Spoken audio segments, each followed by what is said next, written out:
Hello, everyone. It's been such a long time since I had my last podcast.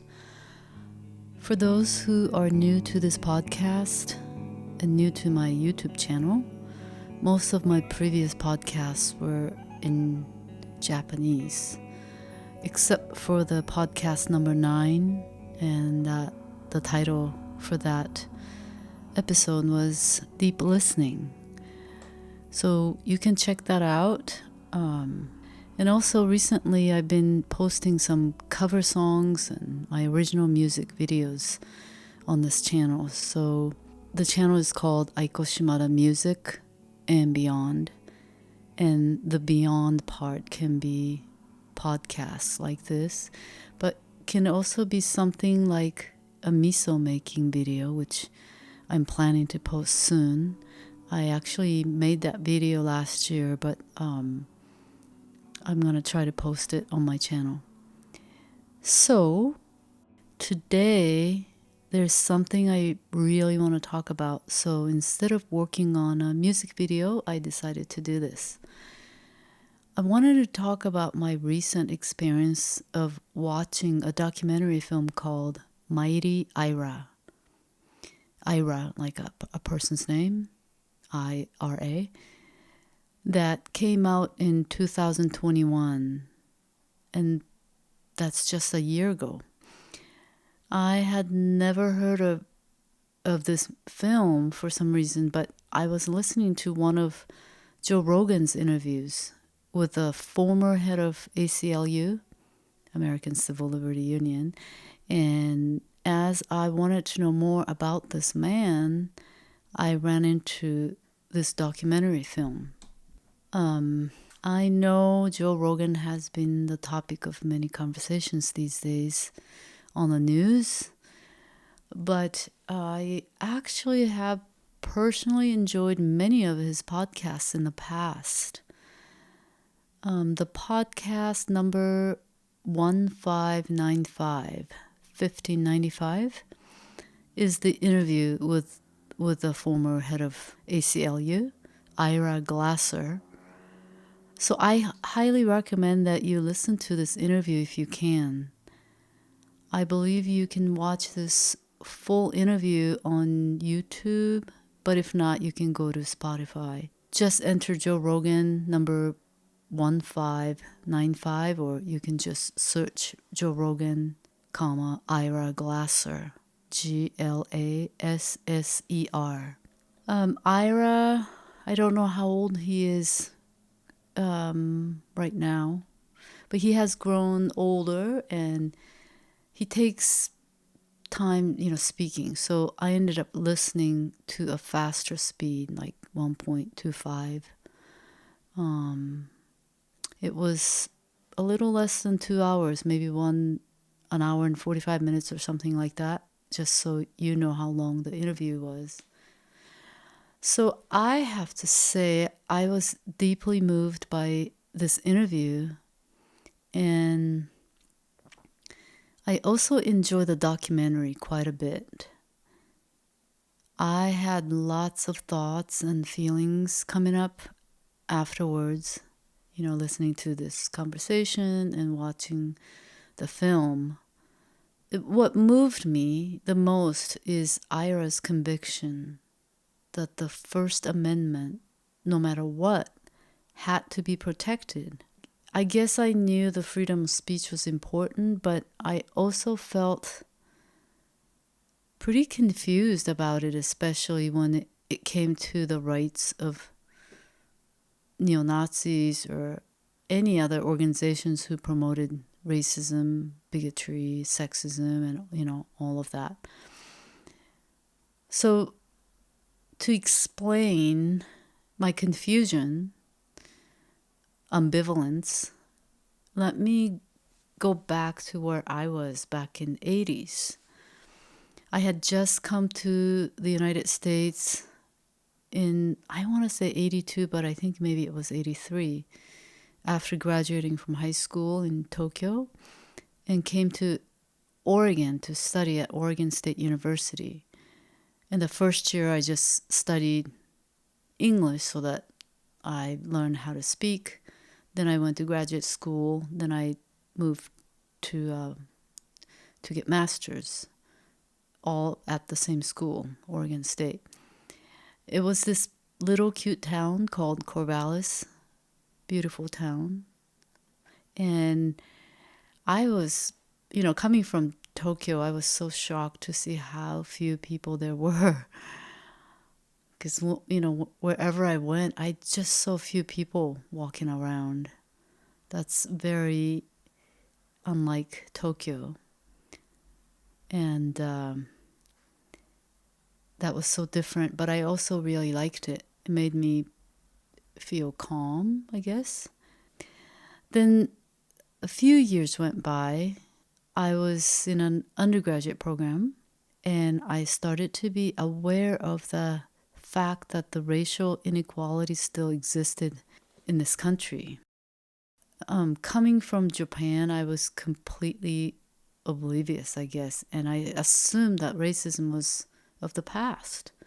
Of course, people were completely nice to me on campus, at the school, and in town, but being on campus, I would hear stories of racial discriminations. I personally never experienced myself any discrimination as an Asian woman, other than comments like, "Do you eat sushi? Yuck," that kind of, comments. But I would hear stories about certain sororities and fraternities, not all, not accepting African American students, things like that. So I realized, these things still happen. Pretty naive, right? But then in late 80s, I was in my graduate program, and I think I had already met, and maybe I was about to get married, my, current husband.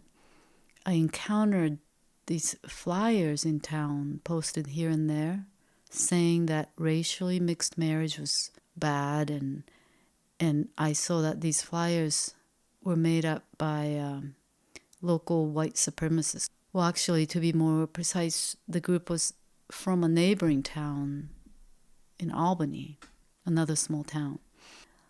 The flyers said that they would come after racially mixed couples, and I immediately got very fearful because I was dating with a white man.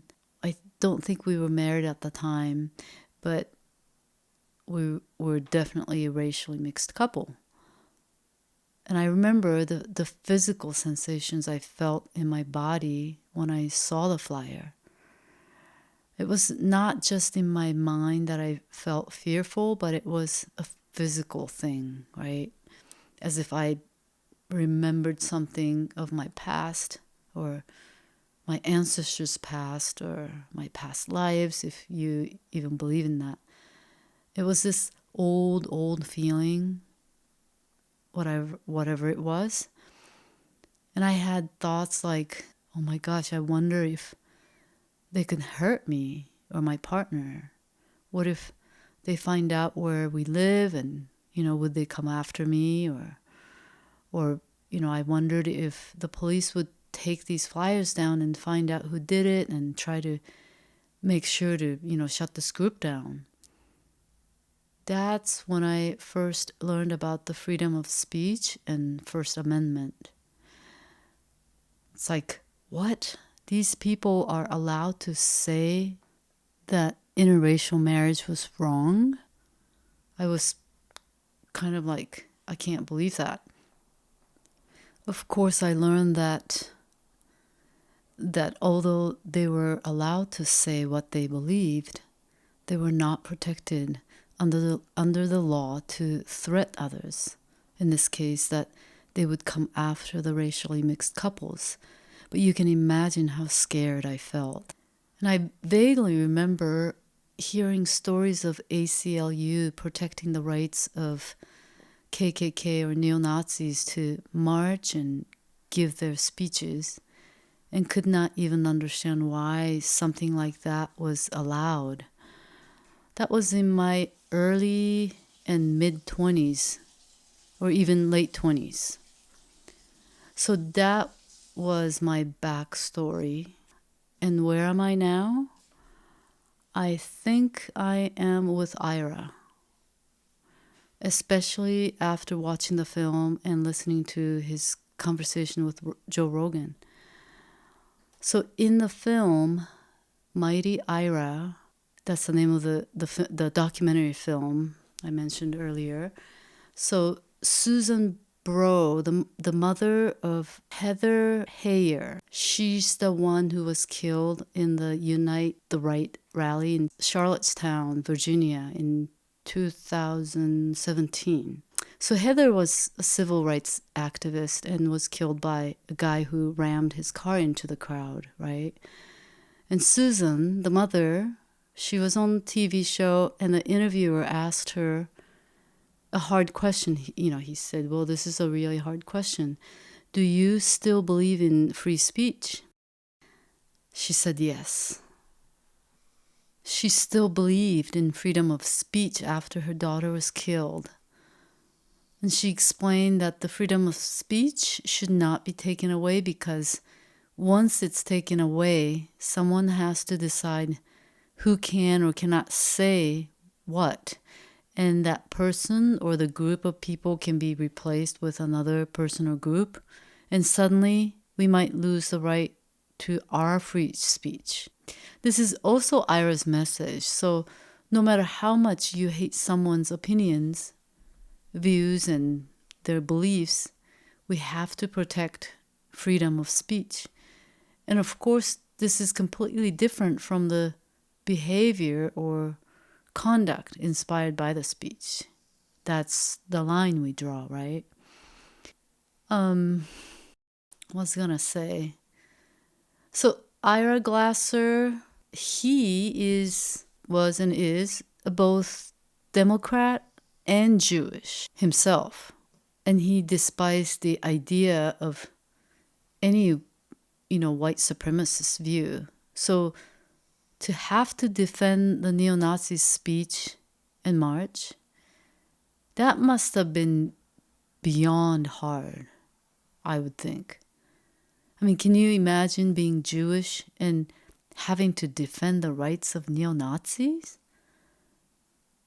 That just sounds so crazy hard. So he was basically sandwiched between the neo-Nazis and the community of Holocaust survivors in the town of Skokie. That the Nazis were, that's the town that Nazis were planning to march. But in the movie, you will see what happens in the end. And this documentary film has many messages, and I really hope you get to watch it because it gives us hope that it is possible to overcome perhaps not all, but some difficulties we face when we're faced with division, hate, intolerance, and so on. One thing that Ira said that stuck with me during the Joe Rogan's interview was that Ira said something like, we want a quick fix, and that desire makes us to react by not wanting to listen to what others have to say.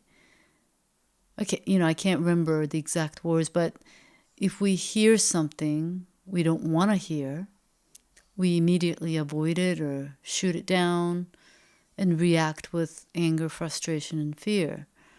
This really resonated with me.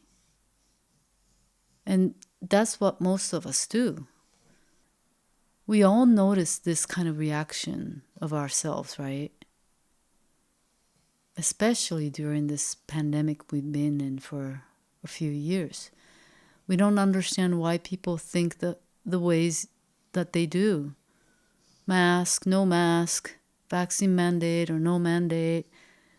And both ends quickly demonize the other side because we don't understand the other side. So we just react and not even try to understand or have patience to just listen. Then we get upset. And since we don't know what to do with that feeling of frustration and anger, we quickly judge and demonize the others, right? I mean, who has the patience to process all that when it's happening, like right now, at that moment? It's bad enough that, we have to live with this COVID thing for so long, but to try to understand these crazy people, I mean, it just sounds impossible. I'm not saying these people are crazy, but that's how a lot of people view them. It's just too easy to label people and put anyone who might fit in that one category and name them as anything like Trump supporters, extremists, right-winger, conspiracy theorists, communists, socialists, libtard, anti-vaxxers, these very pejorative names when we actually don't know for sure if these people are. So it's just too simplistic to simply draw one line between us and them. Like there are only two kinds of people, which is not true. But listening to the conversation of Joe Rogan and Ira Glasser, I felt like this all comes from not only not wanting to hear what the others have to say, but we often don't want to hear what we ourselves feel. We have all the emotions like anger, fear, sadness, guilt, jealousy, you name it. We're very uncomfortable looking at our own feelings. So if we listen to others speak and something makes us feel uncomfortable because we're triggered by this thing that someone said, we don't want to look at our feelings. And so that makes us want to shut the other person down or other group down. We just want to resolve our discomfort quickly. So the easiest way is to point a finger at the other person or other group. And it's really uncomfortable listening to our own feelings, isn't it? The funny thing is, a lot of us do listen to our own voices when, these voices tell us that we're dumb or stupid or not good enough. Some of us, we're, good at beating ourselves up like that. But other feelings like, feelings of hurt, painful emotions, that's really hard and it's very uncomfortable to listen to. But when we avoid listening to our own feelings and ugly thoughts, and when we do that, we censor ourselves. It's a self-censoring. We shut our own feelings down. It's like, shut up, I don't want to know how I feel. That's self-censoring.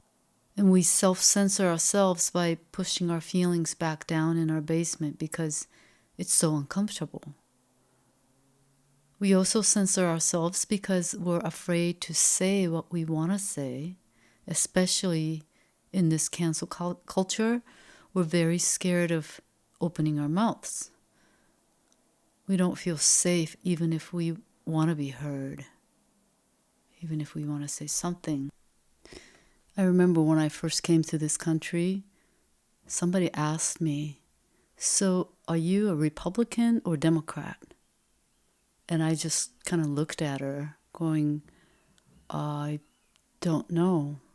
I'm neither. And I remember feeling really strange about having to say which party I was affiliated with. Because I just came from Japan. In Japan, there are many, many different parties. So that question, are you a Republican or Democrat? It was kind of like two choices, right? I mean, even though there are, Green Party and different small parties, it's basically here, it's just two parties. So I always remember that moment when she asked me that. And of course, after a while, I came to a conclusion that I shared the same views as the liberal progressive shared. And, that's where I still am, I guess. But right now, there are things that are happening that I don't agree with, which come from the left. I'm really sensing that I'm not supposed to even ask questions, or criticize my own party. And if I did, people could label me as any one of those dismissive, pejorative names, right? And I think that's happening to a lot of people in the left. They're really scared of being canceled, or they're already canceled, even though they still see themselves as liberals. I remember Bernie Sanders, saying he was uncomfortable when Trump's Twitter account was temporarily shut down. And although I admit it did make me laugh a little bit when I heard it, just because I thought it was kind of funny that in this country, a president of the United States could get canceled. So I thought that was a little bit funny, but I also felt really uneasy, when that happened. I felt conflicted. And it's that same reason when Ira Glasser said we have to be very careful about taking the rights of free speech from anyone. But I want to go back to that self-censoring thing for a moment. Why do we do that? What happens if we censor ourselves too much, too long? Actually, self-censoring is not always bad. I don't think we want to go around everywhere and say whatever we want to say, right? We want to be kind and we want to be considerate. But when we self-censor our feelings, things that we really want to say that's been bothering us a lot, when we really have the need to express something, we censor ourselves because we feel it's unsafe to do so. And when we have no safe place to do so, the pressure builds up and some people might end up doing something really horrible. These feelings like, what if others don't approve of me? What if they don't understand me? What if they judge me? And yeah, so many of us were judged and ridiculed and bullied as a child. So those memories are somewhere in our subconscious if we don't remember them clearly. And some of them we do remember clearly. And when we think we will be judged or ridiculed, we feel we need to prepare ourselves to defend. It's like war is not really happening, yet our system is already in fight or defense mode. And that's really tiring. So when neo-Nazis shout during the march, something like Jews will not replace us, they're basically saying we feel scared that we will be replaced. That's what they're saying, right? And one can say that these people have so much fear of not being recognized, understood, being heard, and these must be old feelings of their childhood, maybe. Probably many were taught to fear that they would be replaced, by their parents. That's what they learned. Words that sound so hateful can be a cry for love and attention and, wanting to be accepted, because how could a child who was loved unconditionally turn into a hateful person? I just can't imagine that.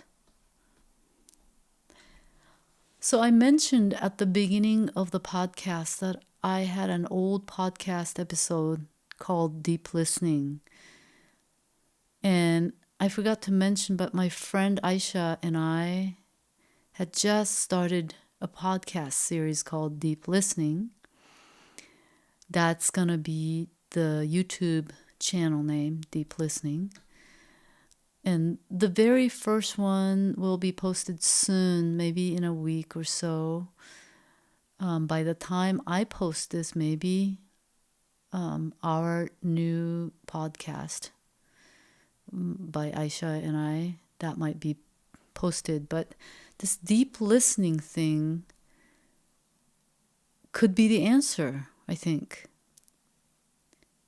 Us listening to others and listening to our own feelings too, and giving a safe place, safe space for people to express can be key to a shift or possibly of something good. That's how I feel. And I'm sure some of you listeners are thinking this is naive. I mean, I even think that, but what is the alternative? That's the question. The more we shut down others or our own feelings, the worse everything gets. So in my own podcast called Deep Listening, I talked about an African American man, Daryl Davis, who, after years of listening to what one of the KKK leaders had to say and express, they ended up becoming good friends. And this KKK guy ended up leaving the group, the organization, along with apparently 200 total of his followers. It's kind of an amazing, it's a true story. And you can look it up, Daryl Davis, on, YouTube or something, and then you can listen to the whole story. But basically, he just started to visit this KKK guy only to listen. He just sort of let go of all the agenda, and his intention was only to listen to this guy and not to argue or have a debate. So his intention was not to tell the KKK guy he was wrong, but he just had many, many conversations and really provided space for him to speak. And by being heard by Davis, and of course this was a long period of time that took like a couple of years or longer, but something shifted in this KKK guy. And in the film Mighty Ira, something kind of like that happened. The neo-Nazis wanted to march in the town of Skokie, Illinois, and when finally they were given permission to march and speak, they ended up deciding not to show up, as if that's all it took, right? Getting the permission to do so, getting the freedom of speech, like being heard of their desire. Of course, they ended up having the gathering and march and speech in Chicago afterwards. I thought it was interesting that they decided not to go to Skokie after all, after all the lawsuits and everything. I hear people say, arguing or telling people that they are wrong won't get us anywhere. And that's true. And that we need to listen to each other. But also, other things that are important are acknowledging that the other person is a human being, right? Fellow human being. And also being open-minded and know that we might learn something from the other person. If we take an approach of they don't know anything and that we need to educate them, that kind of attitude will probably fail because we're already assuming we are above them and we know more than they do. When we do that, the others will sense our superiority, and also we fail to listen deeply because of that, the agenda that we have. So instead of really listening, we are thinking about how to persuade the other. I'm not suggesting that we should think that neo-Nazis know more than non-neo-Nazis.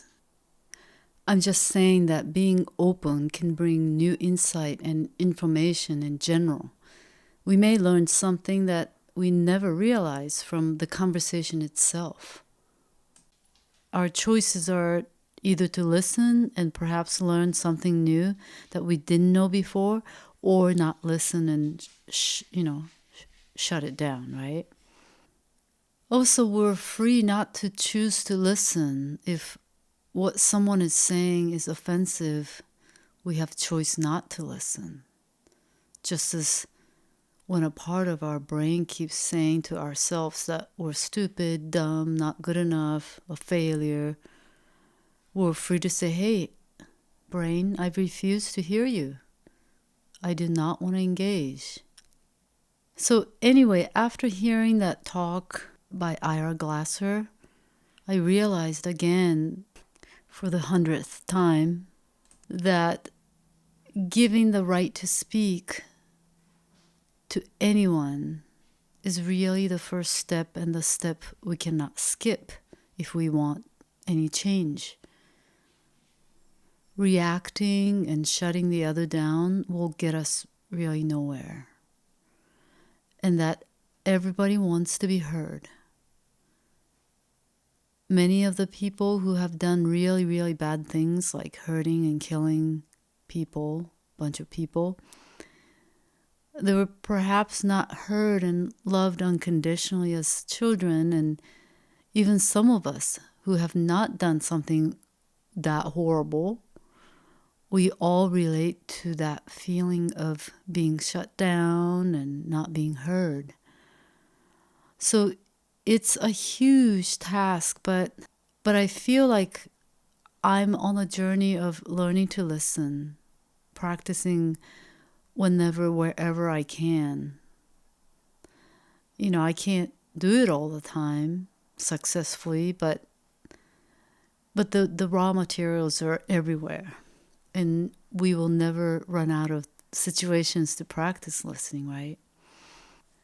And a thing to remember, as both Ira Glasser and Heather Heyer's mom said, freedom of speech is something we really want to protect. Things shift and turn around, and soon it could be our turn to lose the freedom, depending on the political and social climate. When we allow others to speak, we are not saying they're right or wrong. And when we start censoring one thing, another thing will get censored. And pretty soon, when many things get censored, we may feel convinced that it's okay to censor things that should not be censored. And we could end up making some kind of justification to think that it's okay to censor.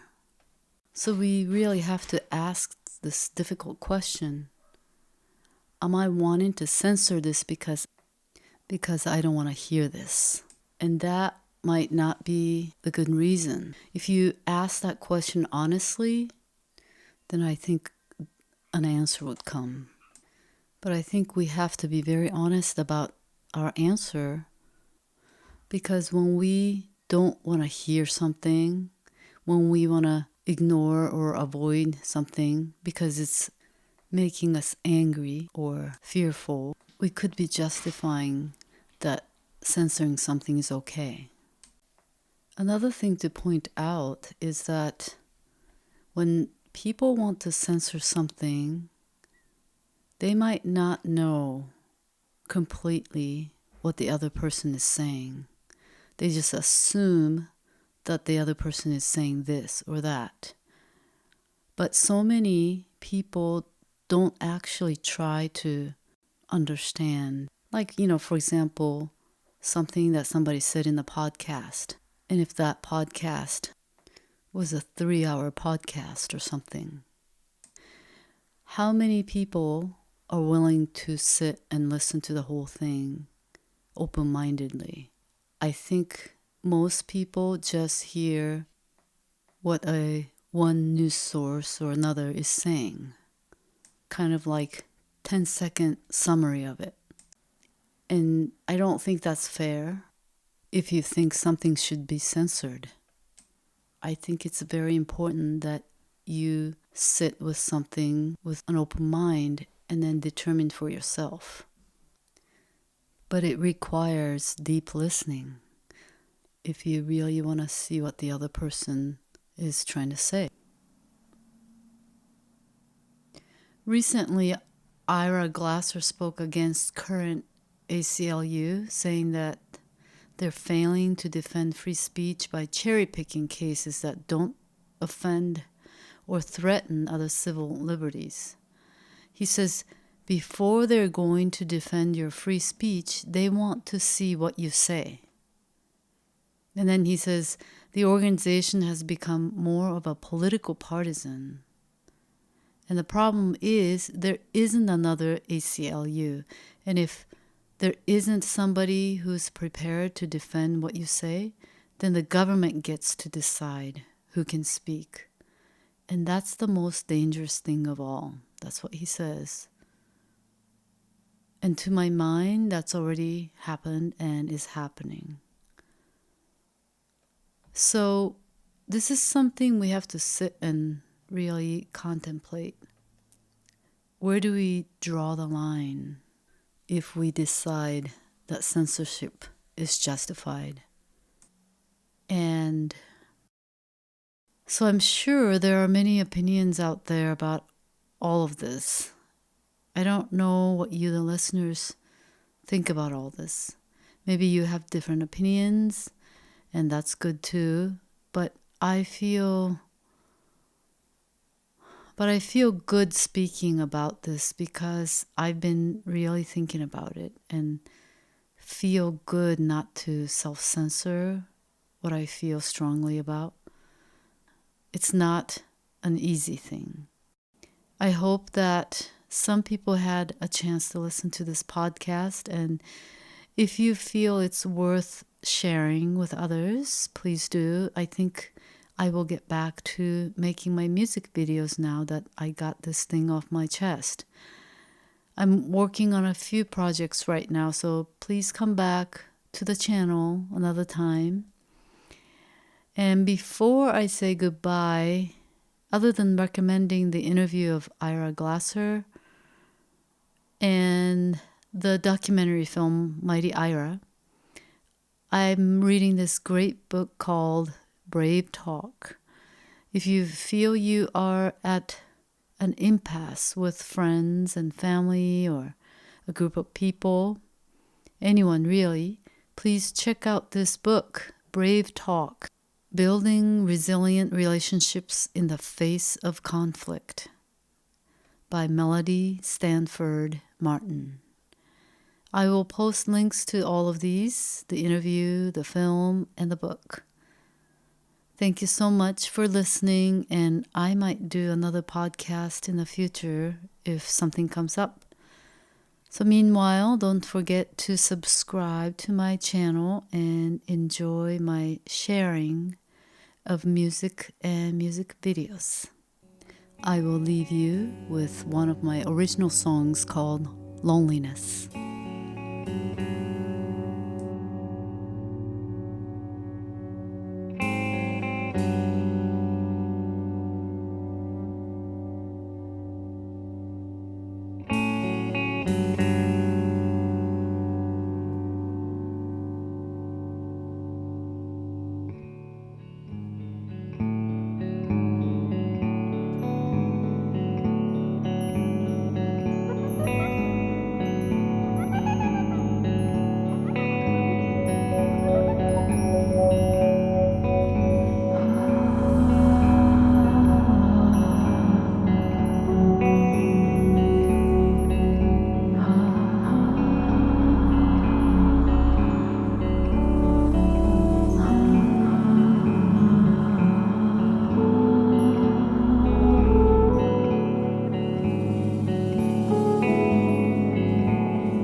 When I get to the place, the darkness shadows me. But I know I am the water, I am the sky.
Loneliness,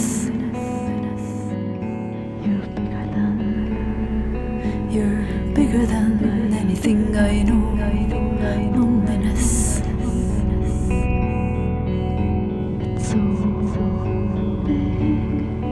it's so big, it reaches all.